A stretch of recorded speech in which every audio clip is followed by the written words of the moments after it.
I thought like Yeah. 1-800-Dentist was a dental office. That's where like my first memory of a dentist was 1-800-Dentist. 1-800-Dentist was a beast of a company. And early on, when I got into marketing, I thought 1-800-Dentist was an actual dentist office. I didn't realize that it was a marketing company that was driving leads. Now, I learned that later on, and I kind of learned about your business model, but I would love to just start off with you just telling us a little bit about your journey at 1-800-Dentist, what happened there, where things are at now. Yeah, we created 1-800-Dentist in the mid 80s, which is advertising for dentistry had really just become legal. Yeah. And dentists were very resistant to it, and not aware of it, and the ADA poo-pooed it, and actually they went beyond that and tried to make it illegal in several states, but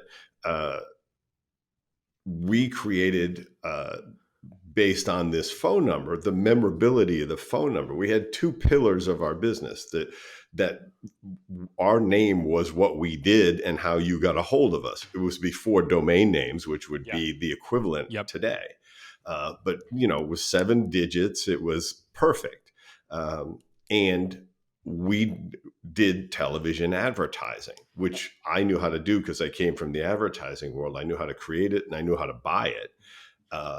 And that allowed us to attract potential patients, because we were like Google is today, which is tons of information about the dentist. There was no way to get that. Yeah. Opening the Yellow Pages didn't tell you anything. That was the primary competitor at the time, was Yellow Pages. Yeah. So we had a long run of attracting patients using a call center to filter those patients and pre-sell the practice on the phone and then connect them to the office. I love that. I'm gonna jump in real quick there. Yellow Pages, just for all our younger folks out there, before Google, you had to go to a room and find this giant book that was dropped off at your house every single year, and it had all these advertisements in it, and it was $5,000 to $10,000 for a page or a half page to put your office in there.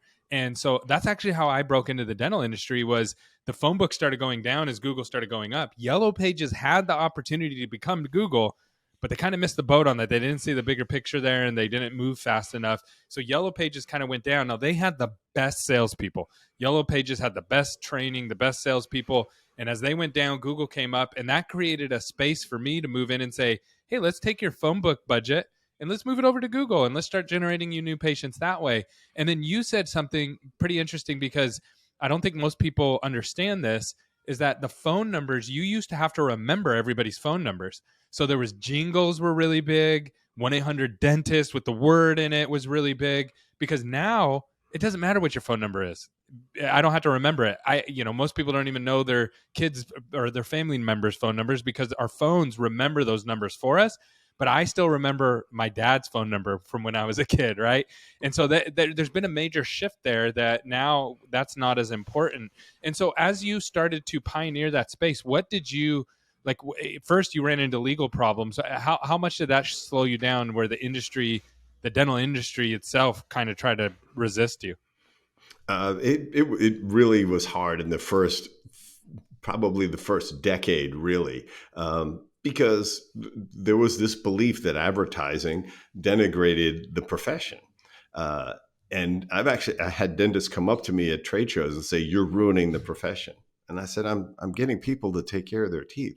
And for the first 20 years of our business, nobody was promoting dentistry more than us. We spent, in the 25 years I ran the business, so I sold it about 5 years ago, I spent $500 million in advertising. Yeah, no, I thought nobody spent that. I thought you were dentistry. a dentist office, so I thought 1-800-Dentist was a dental office. That's where like my first memory of a dentist was 1-800-Dentist. So you actually probably peaked that in a lot of people's brains and spent a lot of money. It's kind of like Invisalign, right? Invisalign isn't a dental office, but they advertise clear aligners to the point where everybody knows what clear aligners are now. So they had to pioneer and do that re-education. And that's the hardest, in my opinion, that's the hardest kind of marketing to do, is where you have to re-educate both the people that you're trying to help and the market as well.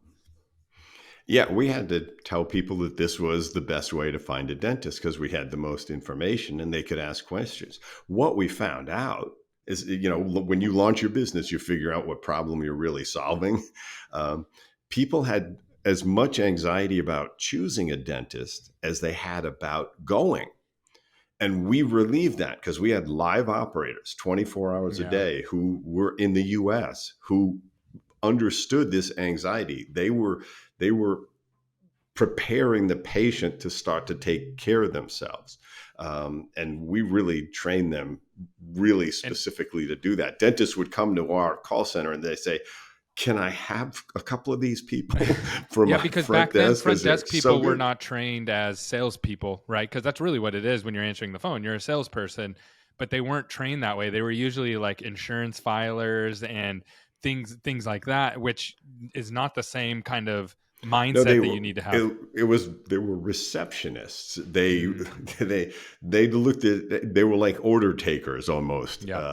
And there's still a lot of them are that way. It's Yep. just a lot of practices, fortunately, are not just using the front desk person to intake patients. The more you eliminate that, the better your chance of closing the patient. The more you do things like online scheduling, which is what the world wants. And we wanted it too. We wanted it forever because the receptionist in the practice would waste the referrals.